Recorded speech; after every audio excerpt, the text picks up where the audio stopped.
Hello, कैसे हो बच्चों आज हम पाठ पढ़ेंगे। पाठ 6 शब्द। देखिए, पढ़िए और समझिए। मगर, गरम, रमग। देखिए बच्चों, आपने ऊपर दिए गए शब्दों को पढ़ा। आप मगर और गरम शब्दों के अर्थ समझ गए होंगे, पर क्या रगम का अर्थ समझे?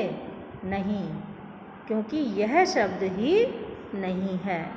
शब्द के लिए उसका कोई न कोई अर्थ होना जरूरी है।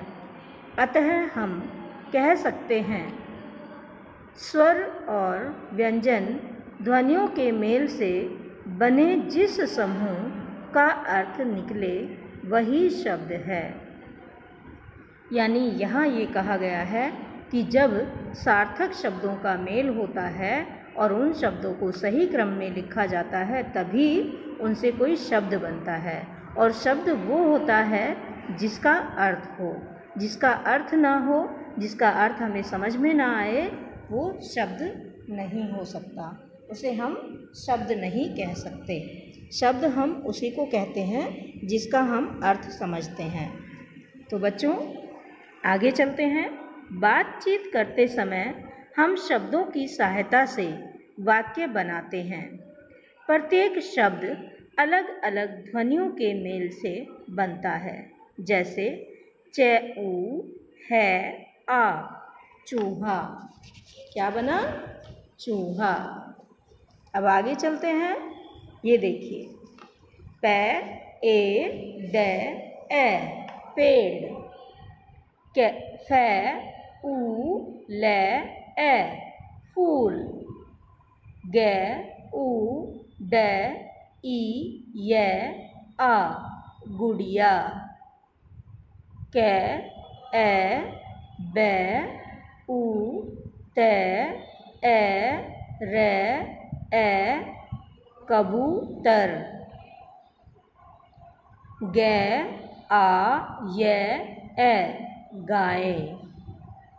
घ, ओ, ड, आ, घोड़ा।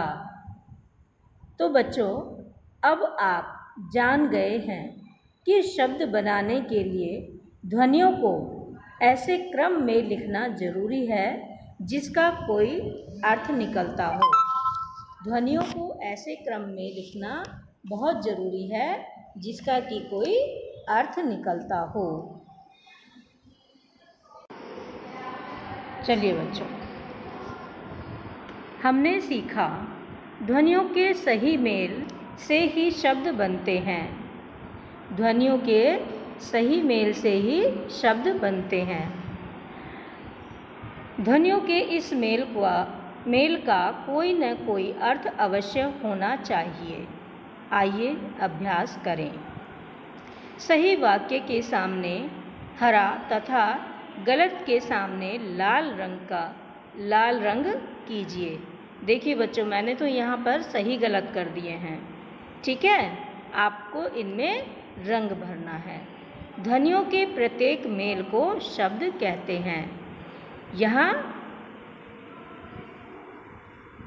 प्रत्येक मेल को शब्द कहते हैं, ये गलत है बच्चों। इसका मतलब यहाँ आपको लाल रंग भरना है। शब्द बनाने में स्वर और व्यंजन ध्वनियों का मेल होता है, ये सही है। यहाँ आपको हरा रंग भरना है।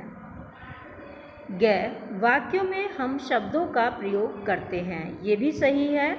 यहाँ भी आपको हरा रंग भरना है। शब्द का कोई न कोई अर्थ होना जरूरी है, ये भी सही है। तो यहाँ भी आप हरा रंग करेंगे। एक पहले वाले में लाल और बाकी तीनों में हरा रंग करेंगे। ध्वनियों को सही क्रम में लिखकर शब्द बनाइए। रपे कोई शब्द नहीं होता, इन्हें सही क्रम में लिखना है हमें। पैर, पैर। ख में लितती कोई शब्द नहीं होता, ये होता है तितली। रिकब, बकरी। रवादी, दीवार। माटर, टमाटर। जरसू यानी सूरज। हमें इन शब्दों को सही करके लिखना है, इनके क्रम सही लिखने हैं। अब बच्चों ध्वनियों को जोड़कर शब्द बनाइए। च, ई, ड, ई, य, आ, चिड़िया। छ, ए, त, ए, र, ई, छतरी। म, ओ, ए, र, मोर। क, ई, त, आ, ब, ए, किताब। देखिए चिड़िया, छतरी, मोर, किताब, ये आपने देखा। इनसे हमने शब्द बनाए हैं। ये अलग अलग लिखे हुए शब्द थे, वर्ण थे, हमने इनको जोड़कर शब्द बनाए हैं। अब देखो बच्चों कुछ करके सीखिए। बच्चों इल्ली, कैटरपिलर पर कुछ शब्द लिखे हैं। जिन शब्दों का अर्थ है उन्हें नीचे लिखिए। इल्ली में रंग भी भरिए। पेंसिल रंगों का प्रयोग कीजिए। देखो बच्चों इनमें आपको रंग भरना है, ठीक है। इनमें आपको रंग भरना है और शब्द बनाने हैं। जिन शब्दों का अर्थ होता है उन्हें नीचे लिखेंगे और इसमें रंग भरेंगे।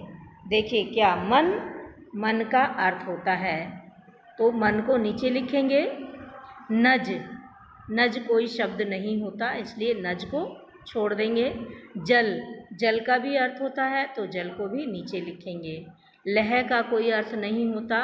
हल, हल का अर्थ होता है, हल को भी नीचे लिखेंगे। लश का कोई अर्थ नहीं होता। ठीक है बच्चों, मन, जल, हल, इन तीनों शब्दों को नीचे लिखेंगे और फिर इनमें पेंसिल से रंग भरेंगे। पता करके देखिए, कुछ शब्दों को उल्टा लिखकर पढ़ने से भी उनका अर्थ निकलता है। जैसे नम, मन, लाभ, भला, ताल, लता आदि। आप भी ऐसे ही शब्दों का पता कीजिए और कम से कम 5-5 शब्द यहाँ पर लिखिए। ठीक है, आपको ऐसे ही शब्द लिखने हैं जैसे नम यानी नरमी, और उसका उसे उल्टा किया तो मन हो गया, मन यानी हमारा मन। और लाभ लिखा, लाभ को उल्टा किया तो भला हो गया। ताल का लता हो गया। तो आपको भी ऐसे ही कुछ शब्द ढूंढकर लिखने हैं। ठीक है बच्चों, हमने ये पाठ किया, इसे समझा और इसके अभ्यास प्रश्न भी किए। आप इन्हें कॉपी में करेंगे और अच्छे से याद भी करेंगे। धन्यवाद बच्चों।